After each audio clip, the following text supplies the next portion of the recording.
인사합시다. 할렐루야. 따라합시다. 하나님, 오늘 밤도 큰 은혜 주실 줄 믿습니다.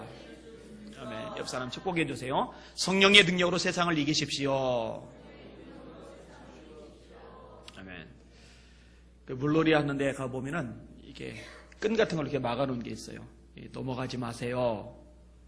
그거 가볍게 여기면 안 되죠. 등한히 여기면 안 됩니다. 넘어갔다가 사고가 종종 나잖아요. 방사능이 유출됐어요. 접근하지 마세요. 그 지역에 들어가지 마세요. 등한히 여기면 안 됩니다. 몸이 망가질 거예요. 그죠? 결혼해서 애기 낳았을 때 애한테도 문제가 생길 거예요. 이 방사능은 참 무서운 거잖아요.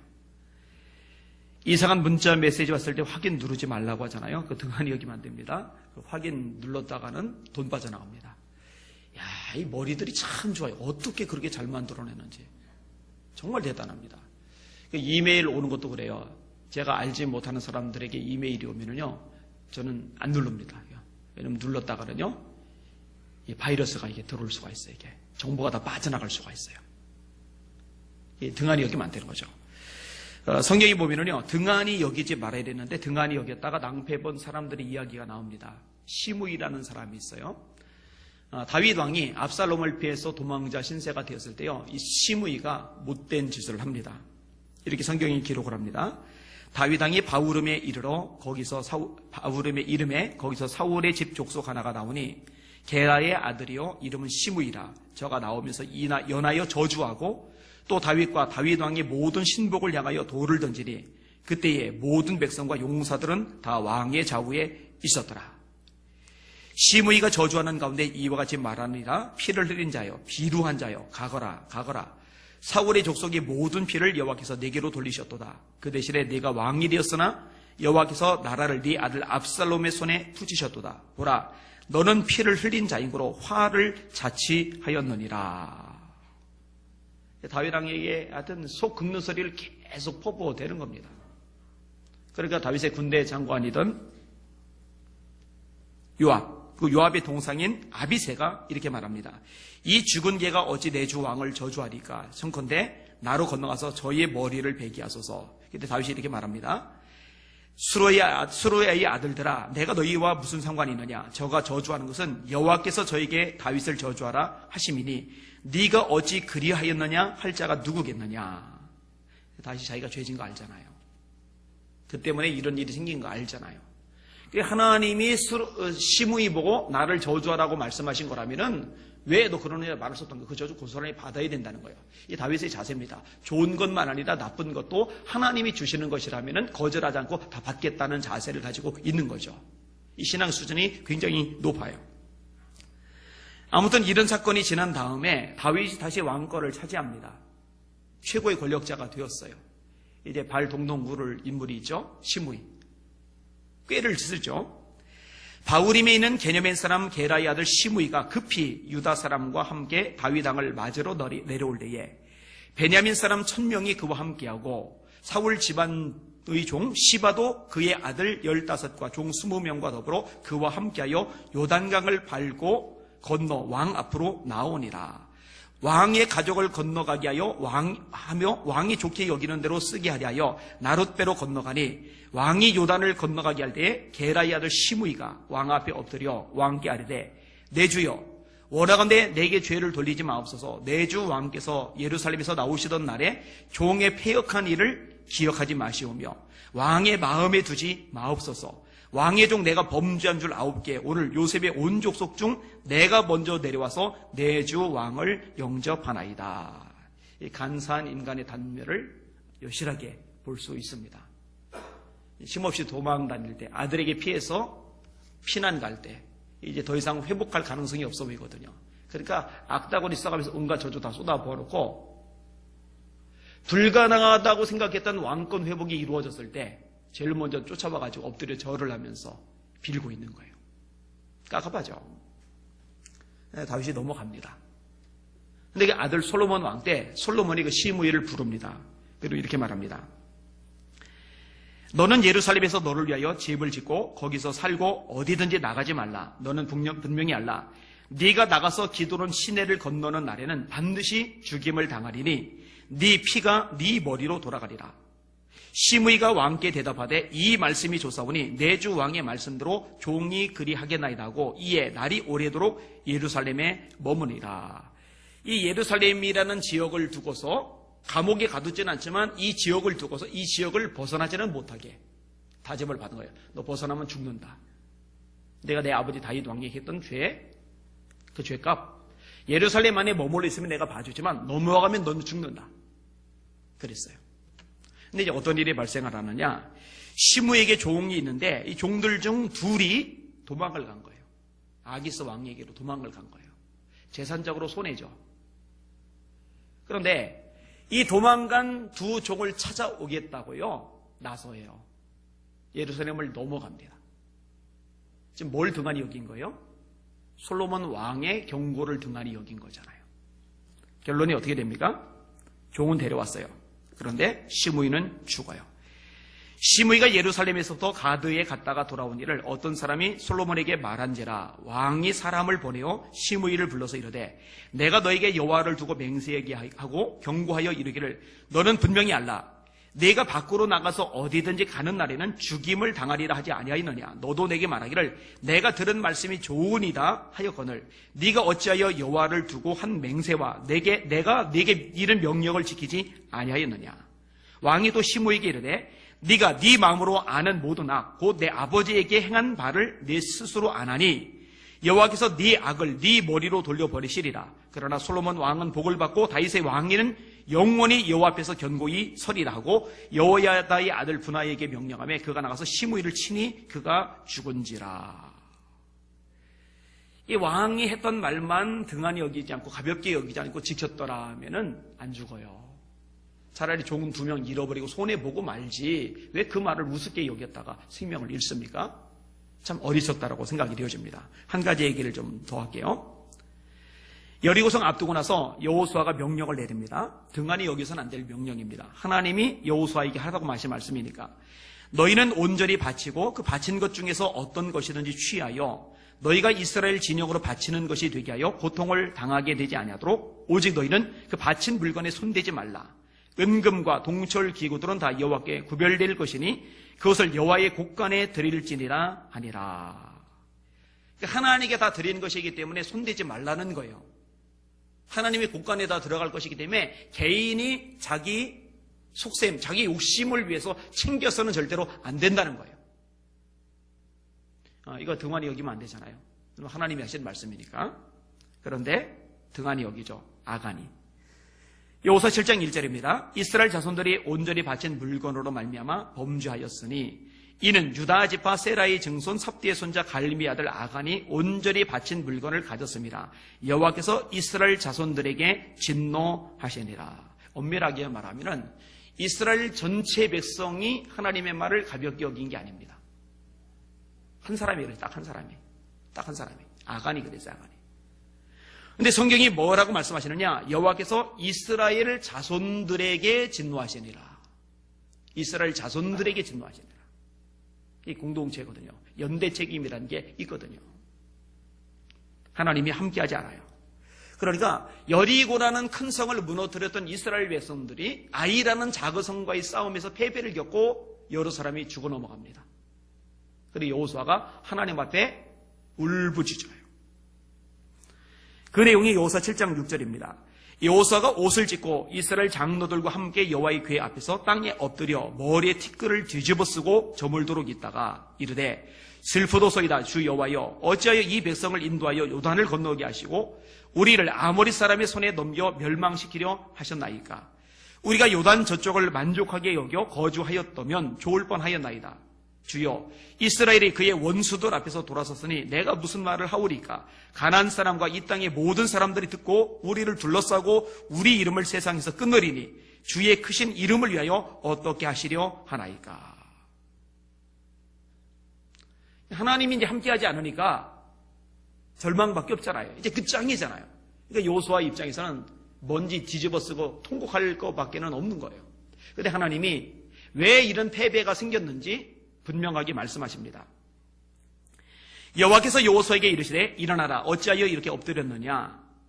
이스라엘이 범죄하여 내가 그들에게 명령한 나의 언약을 어겼으며 또한 그들이 온전히 바친 물건을 가져가고 도둑질하며 속이고 그것을 그들의 물건들 가운데 두었느니라. 그러므로 이스라엘 자손들이 그들의 원수 앞에 능히 맞서지 못하고 그 앞에서 돌아섰나니 이는 그들도 온전히 바친 것이 됨이라. 그 온전히 바친 물건을 너희 중에서 멸하지 아니하면 내가 다시는 너희와 함께 있지 아니하리라. 아이성 싸움에서만 하나님이 함께하지 않는 게 아니라 앞으로의 모든 인생, 모든 과정, 모든 싸움 속에서 하나님이 절대로 함께 있지 않겠다는 거예요. 어떻게 하면은 너희 가운데 내 거 도둑질한 거 그거 해결하지 않으면은 그거 확실하게 해결하라는 거예요. 너는 일어서서 백성을 거룩하게 하여 이르기를 너희는 내일을 위하여 스스로 거룩하게 하라. 이스라엘의 하나님 여호와의 말씀에 이스라엘아 너희 가운데 온전히 바친 물건이 있나니 너희가 그 온전히 바친 물건을 너희 가운데서 제하기까지는 내 원수들 앞에 능히 맞서지 못하리라. 결국 아간이 이 일 때문에 죽어요. 하나님의 것이다. 절대로 건들지 말아라.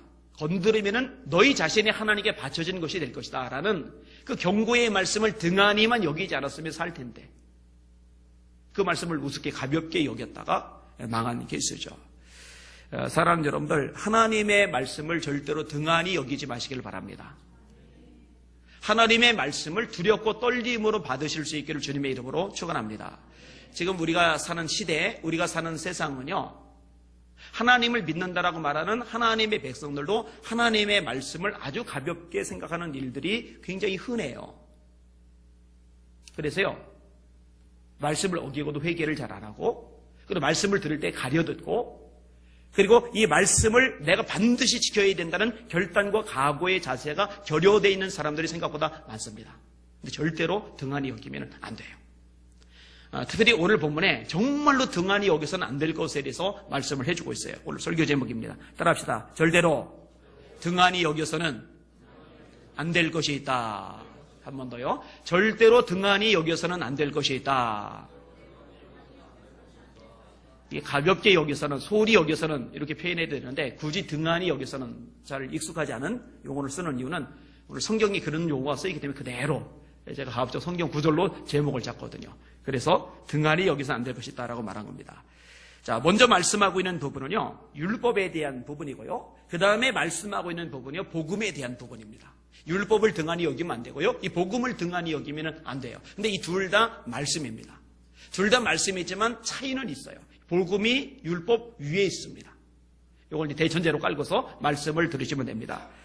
히브리서 1장의 말씀을 예전에 다뤘고 오늘 2장 1절 4절 그리고 이제 계속 금요일마다 가끔 세기는 하겠지만 주로 이 히브리서 말씀을 공부하면서 생각을 해볼 겁니다. 금요일에 안 빠지면은 히브리서 전체를 제대로 뗄 수가 있을 겁니다. 자, 1절과 2절 말씀을 같이 읽겠습니다. 시작. 그러므로 우리는 들은 것에 더욱 유념함으로 우리가 흘려 떠내려가지 않도록 함이 마땅하니라. 천사들을 통하여 하신 말씀이 견고하게 되어 모든 범죄함과 순종하지 아니함이 공정한 보응을 받았거든. 자, 들은 것에 유념하라고 말씀하고 있죠. 우리는 들은 것에 더욱 유념함으로. 이 말은 들은 것을 붙잡는다. 들은 것을 잘 지켜나간다. 들은 것을 놓치지 않는다. 이런 의미를 가지고 있어요. 유념해. 이건 꼭 유념해야 돼. 이렇게 이야기를 끄집어내잖아요. 이 들은 것을 우리가 집중할 필요가 있다라는 거죠. 분명히 듣는 것이 귀한 겁니다. 들어야 돼요. 이 듣지 않으면 그 다음 단계는 불가능하니까. 그런데 들은 다음에 듣는 것 이상으로 중요한 게 뭐냐? 유념하는 거죠. 꽉 붙잡는 거예요. 빼앗기지 않는 거예요. 여러분 듣고 잊어버리지 마시기를 바랍니다. 듣고 잊어버리시면 안 돼요. 한 귀로 듣고 한 귀로 흘리지 마시기를 바랍니다. 들은 것을 꼭 붙잡으셔야 됩니다. 그래야 흘려 떠내려가지 않습니다. 유념함으로 우리가 흘러 떠내려가지 않도록 함이 마땅하도다. 구조가 이렇게 되어 있어요. 말씀을 꼭 붙잡고 집중을 해야 흘러 떠내려 다니는 인생이 되지 않고 흘러 떠내려 다니는 신앙이 되지 않는다는 겁니다. 말씀을 들을 때 기쁨으로 받아요. 말씀을 들을 때 은혜를 받아요. 그런데 나중에 신앙의 모습을 보면요, 이리저리 떠내려 다니는, 흘러 떠내려 다니는 사람들을 굉장히 많이 보게 됩니다. 우리 주변에도요, 이런 사람들이 굉장히 많습니다.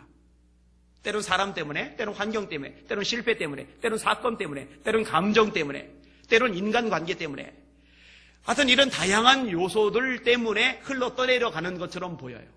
그건 액면상의 이유이고요. 실제 이유는 뭐냐면요, 말씀에 굳게 서지 못하기 때문에 흘러떠내려가는 겁니다. 이게 마태복음 7장이 말씀하고도 딱 맞아떨어집니다. 말씀을 두고 지키는 자, 지혜로운 자, 반석 위에 집을 지은 자, 바람 불고 비가 나고 창수나지만 멀쩡해요. 근데 말씀을 두고 지키지 않는 자, 어리석은 자, 모래 위에 지은 자, 바람이 불고 비가 나고 창수나는데 그 집이 무너져요. 조건은 똑같아요. 바람, 비, 창수 하나도 다르질 않아요. 조건은 똑같은데 한 사람은 신앙이 무너져버리고 한 사람은 신앙이 여전히 견고히 서 있어요. 차이는 뭐냐? 말씀에 얼마나 굳게 서 있느냐, 여기에 달리는 거거든요. 그러니까 여러분, 제가 수없이 강조하지만 사람 탓하지 말아요. 언제까지 사람 탓하고 신앙생활 할 겁니까? 마귀 두목 같은 인간이 옆에 있더라도요, 그 사람 때문에 내 신앙이 망가질 이유는 없잖아요. 내 신앙은 내가 지키는 거죠. 나를 위해서 신앙생활하는 거지 내가 그 사람 위해서 대신 믿어주는 거 아니잖아요.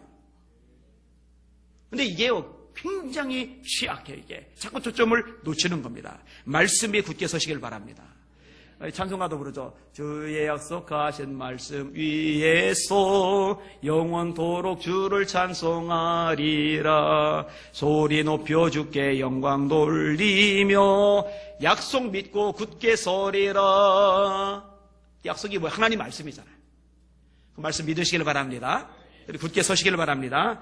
주의 약속하신 말씀 위에서 세상 염려 내게 엄습할 때에 말씀으로 힘써 싸워 이기며 약속 믿고 굳게 서리라. 세상 염려 내게 막 엄습하는 거예요. 막. 근데 방법이 뭐냐? 말씀 위에 굳게 서는 거라니까요. 주의 약속하신 말씀 위에서 영원하신 주의 사랑 힘있고 성령으로 힘써 싸워 이기며 약속 믿고 굳게 서리라. 우리가 믿을 게 뭐예요? 하나님의 말씀이잖아요. 하나님의 약속이잖아요. 여러분, 그러면서 이제 율법 이야기를 끄집어내는 겁니다. 천사를 통하여 하신 말씀. 아이 목사님, 율법이라는 말 없는데요. 그죠? 없죠, 단어는. 근데 천사들을 통하여 하신 말씀, 이게 율법을 가리키는 겁니다. 여러분, 천사가 모세를 통해서 하나님의 말씀을 전해주시죠. 그래서 모세를 통해 주신 말씀 또는 천사들을 통해 주신 말씀, 이게 율법을 지칭할 때 쓰여지는 표현입니다. 이 말씀이 견고하다는 거죠. 다시 말해 쉽게 건들거나 폐기하거나 바꿀 수 없다라는 거죠. 여러분, 이거는 예수님이 말씀하실 때도 동일하게 말씀하십니다. 마태복음 5장에 주님이 이렇게 말씀하세요. 내가 율법이나 선지자를 폐하러 온 줄로 생각하지 말라. 폐하러 온 것이 아니라 완전케 하려 함이로다. 진실로 너희에게 이르노니 천지가 없어지기 전에는 율법 구약이죠. 율법의 1.1획도 1점 콕 찍는 거. 1획 이렇게 하는 거. 1.1획도 없어지지 아니하고 다 이루리라. 그러므로 누구든지 이 계명 중에 지극히 작은 것 하나라도 버리고 또 그같이 사람을 가르치는 자는 천국에 가서 지극히 작다 일컬음을 받을 것이요. 다시 말해 율법 내용 가지고서 지극히 작은 율법이라도 이걸 버리는 사람, 그리고 그렇게 가르치는 사람은요, 천국에 설사 갔다 하더라도 천국에서 지극히 작은 자가 될 거라는 거예요. 절대 가볍게 여기면 안 돼요. 우습게 여기면 안 돼요. 흘려버리면 안 돼요. 누구든지 이를 행하며 가르치는 자는 천국에서 크다 일컬음을 받으리라. 이 사람들이 자꾸 율법과 율법주의를 헷갈리는데, 율법주의는 폐기해야 되지만 율법 자체를 폐기한 적이 없어요. 예수님이 직접 말씀하셨잖아요. 1.1획도 없어지는 일 없어요. 헷갈리지 마시길 바랍니다. 흔들리지 마시길 바랍니다. 이게 율법이거든요. 자, 이 율법을 어겼을 때, 이 율법을 등한히 어겼을 때 어떤 결과가 나옵니까? 모든 범죄함과 순종하지 아니함이 공정한 보응을 받았거든. 모든 범죄. 이 범죄의 기준이 뭐예요? 율법이죠. 율법을 안 지키는 것. 율법 조항이 있는데 율법 조항에 못 미치거나 율법 조항에 빗나가거나 율법 조항에 넘어가거나 제가 자주 얘기하죠. 하마르티아, 죄, 관역인데 이 관역에 못 미치는 것, 이 관역에 빗나가는 것, 이 관역에 넘어가는 것, 이게 다 죄입니다. 다시 말해서 세상 법은요, 넘어가는 것만 해당이 돼요. 넘어가는 것만. 살인하지 말라. 근데 살인했어요. 넘어갔잖아요. 근데 하나님의 법은요, 못 미치는 것도 죄입니다. 사랑하라. 근데 사랑하지 않았잖아요. 용서해라. 근데 용서하지 않았잖아요. 무슨 말씀인지 이해가 되시죠? 이게 못 미치는 것과 넘어가는 것 모두. 그 다음에 세상의 죄는요, 반드시 결과가 있어야 돼요. 증거가 있어야 돼요. 근데 하나님의 법에 있어서 죄는요, 결과까지 가지 않더라도 동기에 문제가 생기면 마음에 이미 품었으면 그게 죄가 돼요. 예수님 말씀이 그래서 여자를 보고 음욕을 품는 자마다 이미 마음에 간음하였느니라. 형제를 보고 미워하는 자는 이미 살인하였느니라. 이건 다 동기의 문제거든요. 동기. 자, 하나님의 법은 넘어가야지만, 그런데 세상 법은, 하나님의 법은 못 미치는 것도, 세상 법은 결과가 있어야지만, 그러나 하나님의 법은 우리 마음에 품은 동기까지도 다루시는 법인 겁니다. 이게 세상 법하고 전혀 달라요. 자, 하나님의 법, 이 율법을 주셨는데 이 율법에 순종하면은요, 굉장히 큰 복이 있어요. 제가 읽어드릴게요. 네가 네 하나님 여호와의 말씀을 삼가 듣고 내가 오늘 네게 명령하는 그의 모든 명령을 지켜 행하면 네 하나님 여호와께서 너를 세계 모든 민족 위에 뛰어나게 하실 것이라. 여러분, 세계 모든 민족 위에 뛰어나게 하신대요. 이거 이스라엘 나라 전체를 향해 하시는 말씀입니다. 여러분 정말 뛰어나고 싶으세요? 그런 방법이 있어요. 하나님의 말씀에 아주 철두철미하게 순종을 해보세요. 제가 우리 아이들 성경 체크해요. 오늘도 휴원화도 얘기는 하는데 딴 거 오늘은 쉬어도 되는데 일주일간 고생했으니까 성경을 읽고 쉬어라 했는데 읽어서 휴원아? 읽었구나. 왜 이렇게 애들 입장에서 어쩌면 노이로제 걸릴 거예요. 제 얼굴을 보는 순간에 그냥 저 성경 불편할 수도 있어요. 근데 왜냐? 저는 우리 아이들이, 제가 사랑하는 아이들이 뛰어나기를 원해요. 근데 이 아이가 뛰어날 수 있는 비결이 뭐냐? 하나님의 말씀에 순종하면 하나님이 그렇게 만들어 주신다는 거예요. 할렐루야. 우리 여름 성경회 때 아이들에게 말씀 잘 가르쳐야죠. 이 부모들이요, 그거 잘 하셔야 돼요. 네가 네 하나님 여호와의 말씀을 청종하면 이 모든 복이 네게 임하며 네게 이르리니 성읍에서도 복을 받고 들에서도 복을 받을 것이며 네 몸의 자녀와 네 토지의 소산과 네 짐승의 새끼와 소와 양의 새끼가 복을 받을 것이며 네 광주리와 떡반죽 그릇이 복을 받을 것이며 네가 들어와도 복을 받고 나가도 복을 받을 것이니라. 제가 요 얘기도 자주 말씀드렸어요. 복이는 장소, 복이는 일이 따로 있는 게 아니라 복이는 사람이 가는 곳이 복이는 장소가 됩니다. 할렐루야. 복이는 사람이 하는 일이 복이는 일이 됩니다. 할렐루야. 그러니까 외형적인 조건에 의해서 내 복이 왔다 갔다 하는 게 아니라 내 자체가 복 있는 사람이 되면은 외형적인 조건도 나를 통해 바뀌어지는 줄 믿으시길 바랍니다. 네가 나가도 복 받고 들어와도 복을 받고, 들어와 요 장소가 복, 나가 그 장소가 복이 아니라 내가 복 있는 존재가 되면은 내가 있는 곳이 들어왔든 나갔든 그곳이 복 있는 곳이 되는 거예요. 요셉의 삶이 그렇잖아요. 감옥에 갔는데 감옥이 잘 되잖아요. 보디발이 집에 갔는데 보디발이 집이 잘 되잖아요. 총리의 자리 가니까 나라가 잘 되잖아요. 이게 하나님이 주시는 거거든요. 여호와께서 너를 대적하기 위해 일어난 적군들을 네 앞에서 패하게 하시리라. 그들이 한 길로 너를 치러 들어왔으나 네 앞에서 7길로 도망하리라. 이 복도 여러분에게 임하시길 주의 이름으로 축원합니다. 여러분을 괴롭히려고 원수마귀가 악한 세력들이 한 길로 왔다가 7길로 떠나가는 역사. 이게 얼마나 멋있어요, 그죠? 이런 삶을 살아야죠. 건너뛸게요. 불순종할 경우.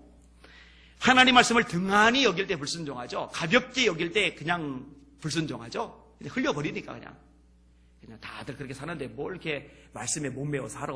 대충 살지, 편하게 살지, 천국만 가면 되지, 이런 식의 생각 가지고 있는 거잖아요.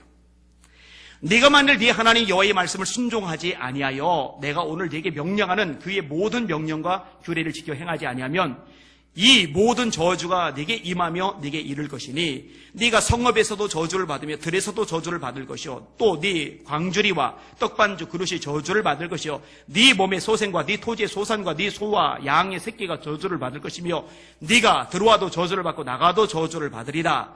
네가 악을 행하여 그를 잊음으로 네 손으로 하는 모든 일에 여호와께서 저주와 혼란과 책망을 내리사 망하며 속히 파멸하게 하실 것이며 여호와께서 네 몸에 연병이 들게 하사 네가 네가 들어가 차지할 땅에서 마침내 너를 멸하실 것이며 여호와께서 폐병과 열병과 염증과 학질과 한재와 풍재와 썩는 재앙으로 너를 치시리니 이 재앙들이 너를 따라서 너를 진멸하게 할 것이라.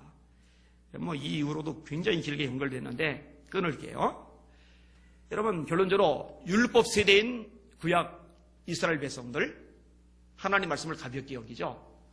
결국 멸망당합니다. 북이스라엘은 BC 722년에 호세아 왕 때 아수르에 의해서 완전히 초토화가 됩니다.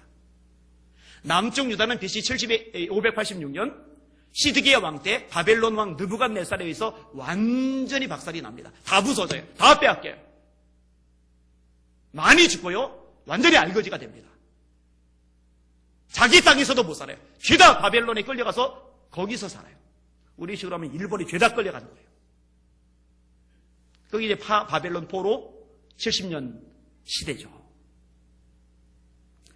자, 그러면서요, 이렇게 천사들로 주신 말씀을 등한히 여겨도 이렇게 보응을 받았는데, 이보다 더 큰 말씀이죠. 복음.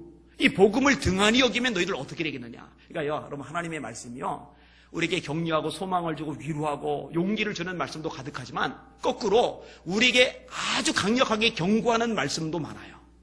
이 두 가지를 다 잡으셔야 돼요. 다 놓치시면 안 돼요. 자, 3절과 4절 말씀 같이 읽겠습니다. 시작. 우리가 이같이 큰 구원을 등한히 여기면 어찌 그 보응을 피하리요. 이 구원은 처음에 주로 말씀하신 바요 들은 자들이 우리에게 확증한 바니 하나님도 표적들과 기사들과 여러 가지 능력과 및 자기의 뜻을 따라 성령이 나누어 주신 것으로서 그들과 함께 증언하셨느니라. 아멘. 따라합시다. 복음이 율법보다 크다. 따라합시다. 복음이 율법보다 더 강하다. 그래서 우리가 이같이 큰 구원이라고 얘기를 해요. 천사들을 통해 주어진 그것보다 더 큰 구원, 복음을 이야기하는 겁니다. 왜냐하면 율법 천사들을 통해서 주었는데 이 복음은 주님이 주신 거거든요. 직접 전달해 준 거거든요. 이 구원은 처음에 주로 말씀하신 바요.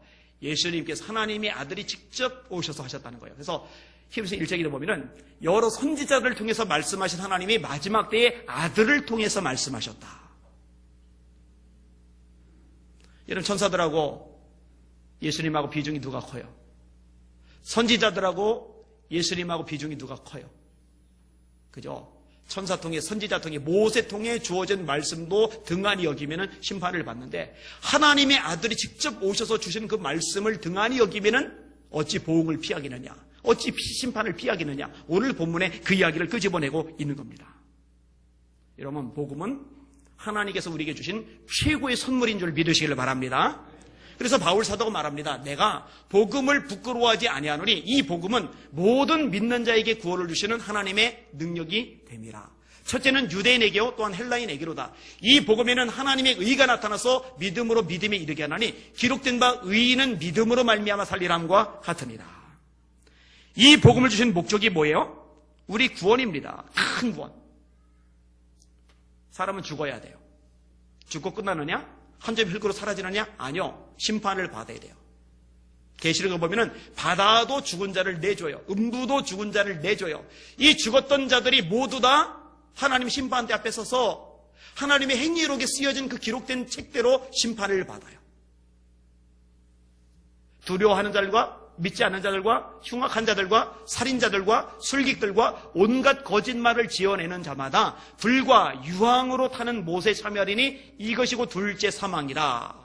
지옥에 떨어지는 심판을 받을 수밖에 없어요. 그런데 하나님이 이렇게 멸망받아 마땅한 우리를 위해서 우리를 살리시려고 복음을 주셨어요. 예수 그리스도를 주셨어요. 할렐루야. 예수 믿으라는 거예요. 회개하고 믿으라는 거예요. 회개와 믿음. 회개하고 믿으라는 거예요. 그러면은 구원 주신다는 거죠. 하나님의 아들이 되는 권세를 주신다는 거죠. 이게 하나님의 약속이거든요. 그런데 이 구원을, 이 복음을 등한히 여기는 거예요. 나 바빠요. 힘들어요. 할 일이 이것저것 남아있어가지고 지금 내가 복음 영접할 만한 그런 여유가 없어요. 이 등한히 여기는 거예요. 아니면 분명히 영접을 했는데 주님을 믿겠다고 했는데 살다 보니까 부딪혀요. 힘들어요. 피곤해요. 지쳐요. 슬그머니 이걸 놓는 거예요. 여러분, 다른 건 다 빼앗겨도 복음은 빼앗기면 안 됩니다. 다른 건 다 놓쳐도 예수님은 놓치면 안 됩니다. 이거 등한히 여기면 안 돼요, 절대로. 목숨은 빼앗겨도 복음은 놓으면 안 돼. 그래서 지금 이슬람 지역에서 IS에 의해서 수많은 기독교인들이 참수를 당하면서도 이슬람으로 개정을 안 하는 거예요. 예수님을 꼭 붙잡고 있는 거예요. 왜냐? 예수님 놓치면 목숨은 부지할지 몰라도 영원한 지옥에 떨어질 테니까. 예수 아니면 천국이 없고, 예수 아니면 구원이 없고, 예수 아니면 심판 피할 길이 없고, 예수 아니면 지옥에 벗어날 길이 없다는 거, 이게 하나님의 말씀이고, 이 말씀을 절대로 등한히 여기지 않기 때문에 예수님을 꼭 붙잡고 있는 줄 믿으시길 바랍니다. 그런데 이제 그런 상황도 아닌데 조금 힘들다고 주님의 말씀을, 복음을, 예수님을 놔버리면 어떡해요? 이거 진짜 큰일 나는 거예요. 근데 그런 사람들이 있어요. 너무너무 속상해요. 근데 오늘 본문에 보면은요, 중요한 이야기들이 계속 전개가 되는데, 자, 처음에 주님을 통해서 이 복음이 전해졌어요. 그 다음에 이 복음을 먼저 들었던 사람들이죠. 그들을 통해서 또 사람들에게 전해져요. 들은 자들이 우리에게 확증한 바니라고 말씀하고 있어요. 예수님이 전해주셨고, 예수님에게 전해 들은 것들을 사도들이 전했고, 사도들에게 전해 들은 것들을 성도들이 또 다른 사람들에게 전했고, 이렇게 전해서 오늘날 저와 여러분에게까지 도달한 줄 믿으시길 바랍니다. 그래서 전도하는 사람의 발이 아름다운 거죠. 네가 만일 네 입으로 예수를 주로 신하며 하나님께서 그를 죽은 자 가운데서 다시 살리신 것을 네 마음에 믿으면 구원을 얻으리니, 사람이 마음으로 믿어 의에 이르고 입으로 신하여 구원에 이르느니라. 정직하게 대답하세요. 예수님이 하나님의 아들이시고 우리 죄를 짊어지고 죽으셨지만 죽음을 이기고 3일 만에 살아나셨다는 것을 여러분의 마음에 믿으시는 분들, 아멘. 사람이 마음으로 믿어 의에 이르고 입으로 신하여 구원에 이르느니라. 성경이 이르되 누구든지 주의 이름을 부르는 자는, 누구든지 그를 믿는 자는 부끄러움을 당하지 아니하리라니 유대인이나 헬라인이나 차별이 없습니다. 한 분이신 주께서 모든 사람의 주가 돼서 그를 부르는 모든 사람에게 부유하시도다. 누구든지 주의 이름을 부르는 자는 구원을 얻으리라. 그런즉 그들이 믿지 아니하는 일을 어찌 부르리요? 믿지 아니하는 일을 어찌 부르리요? 듣지 못한 일을 어찌 믿으리요? 전파하는 자가 없이 어찌 들으리요? 기록된 바 아름답도다. 좋은 소식을 전하는 자들의 발이요 함과 같으니라. 가장 아름다운 발은요, 매주 귀찮은 발이 아니라, 명품 굳으시는 발이 아니라 전도하는 전도자의 발입니다. 여러분들 그 발의 주인공들 되시기를 주님의 이름으로 축원합니다. 암, 너 잘못 걸렸어 라는 책이 있어요. 이 암은요, 암병을 말하는 거예요. 암, 너 잘못 걸렸어. 이재명 집사님이 쓴 글입니다. 이분이 30년간 평범하게 예수를 믿었어요. 그러다가 폐암 3기 진단을 받았어요. 안 좋죠? 50차례 항암 치료 받습니다. 근데 절망의 그 순간에 감사를 해요. 50차례 항암 치료 받는 동안에 그 고통이 심하잖아요. 항암 치료 받은 사람은 얼마나 힘들어합니까? 그 약물이 투여될 때 너무너무 힘들어하잖아요. 그런데 하루에 2번씩 하나님 앞에 감사드리는 예배를 드려요.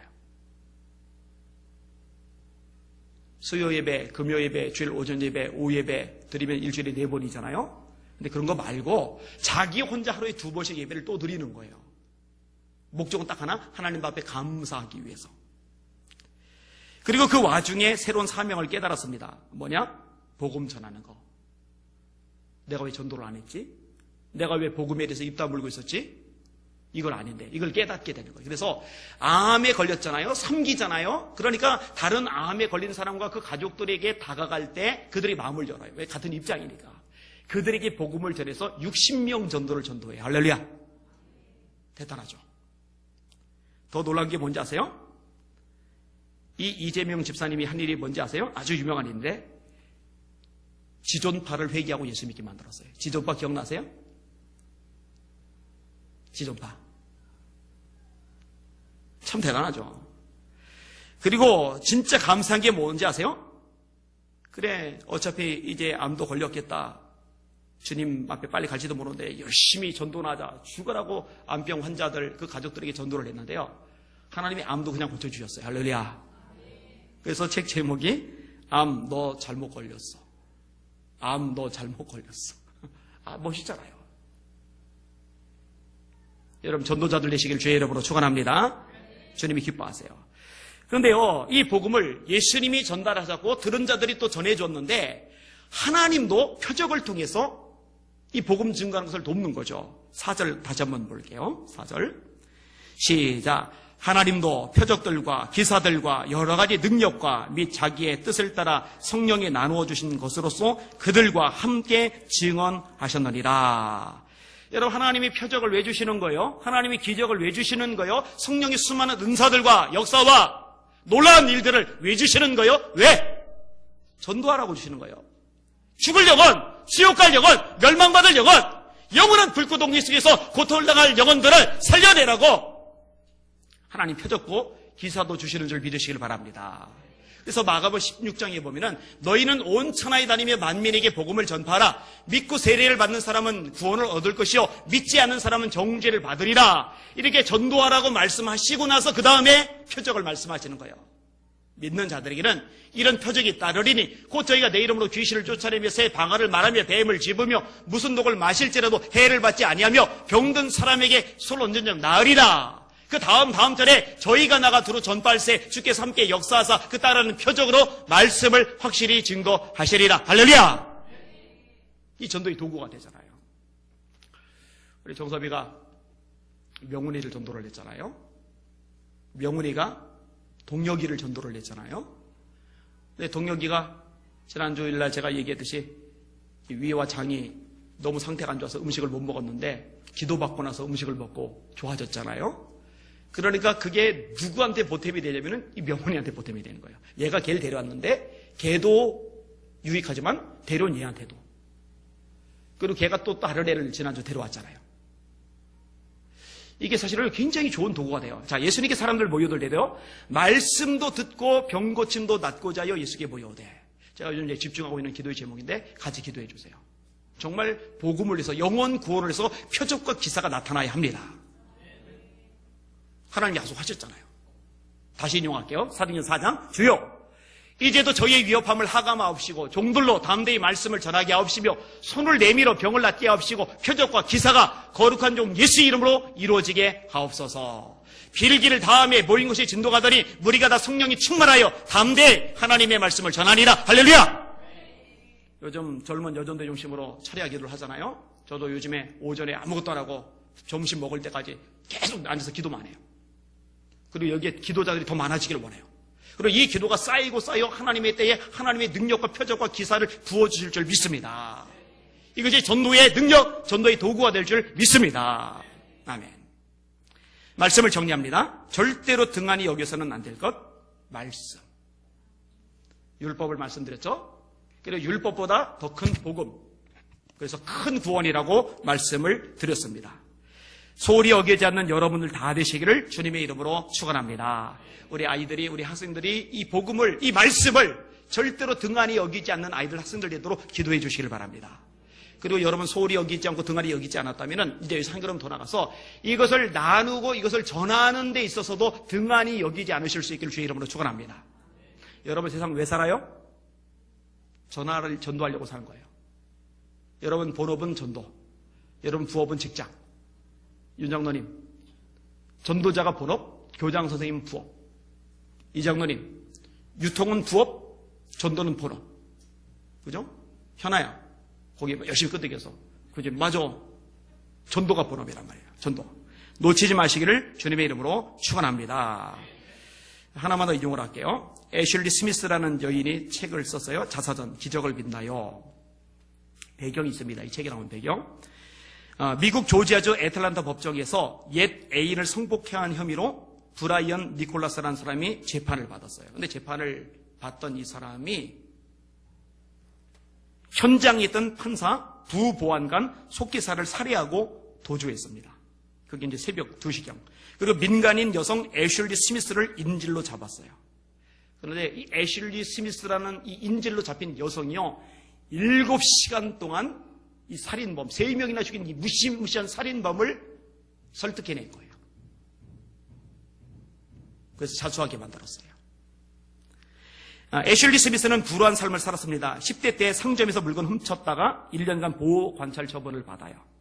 음주운전, 과속, 폭행 사건에 연루가 됩니다. 이 사건 이전 3년 전에는 남편이 흉기에 찔려 숨지는 것을 지켜봐야만 했습니다. 이 정도쯤 되면 절망과 낙담에 빠져서 완전히 주저앉아 버릴 텐데, 참 감사하게도 이때 이 여인이 예수님을 만납니다. 할렐루야. 예수님 만나니까 소망이 생기는 거예요. 꿈이 생기는 거예요. 용기가 생기는 거예요. 그랬는데 인질이 된 거예요. 입을 테이프로 꼭꼭 챙겨매고 욕조에다 이렇게 집어 넣으려고 할 때, 난 죽었구나라는 생각이 들었는데, 다행히 안 죽였어요. 입이 풀렸어요. 살려달라고 하기는 했었는데 가만히 생각을 해보니까 이 무서운 사람 안 통할 것 같아요. 어차피 죽을 거 죽기 전에 뭘 해야 될까? 딱 하나밖에 안 남더래요. 복음 전해야지. 예수 전해야지. 나는 죽더라도 이 사람 복음은 들어야 되지 않을까? 그래서 전도를 해요. 하나님을 소개하기 시작해요. 그런데요, 성령께서 역사를 하신 거예요. 이 범인이 충격을 받은 거예요. 그리고 마음이 녹아진 거예요. 7시간 만에 자수를 합니다. 자수하면서 이렇게 얘기합니다. 이 여인은 하나님이 나에게 보내신 천사였다. 이 사건이요, CNN 통해서 전국에 방영이 됩니다. 워싱턴 포스트는 니콜라스를 투항하게 한 애슐리 신앙과 용기가 그녀를 유명인으로 만들었다고 찬사를 보냅니다.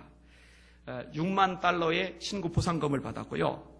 4곳의 출판사로부터 책 출판 계약했고요. 할리우드 영화 제작사로부터 영화 제작 제의도 받았어요. 근데 6만 달러가 중요한 게 아니라, 책 낸 게 중요한 게 아니라, 영화 제작 제의를 받은 게 중요한 게 아니라, 죽음의 순간, 목숨이 왔다 갔다 하는 순간에 그 사람에게 복음을 전해주고 싶어 했다는 것. 이게 중요한 거예요. 여러분, 복음을 자기 목숨보다 더 소중히 여기니 목숨도 건지고 복도 받는 거 아니겠습니까? 우리 사랑하는 예수님의 성도들에게 복음이 목숨보다 귀한 것이 되실 수 있기를 주님의 이름으로 축원합니다. 따라합시다. 절대로 등한히 여기서는 안 될 것이다. 복음입니다. 복음. 꼭 잡으세요. 절대 놓치지 마세요.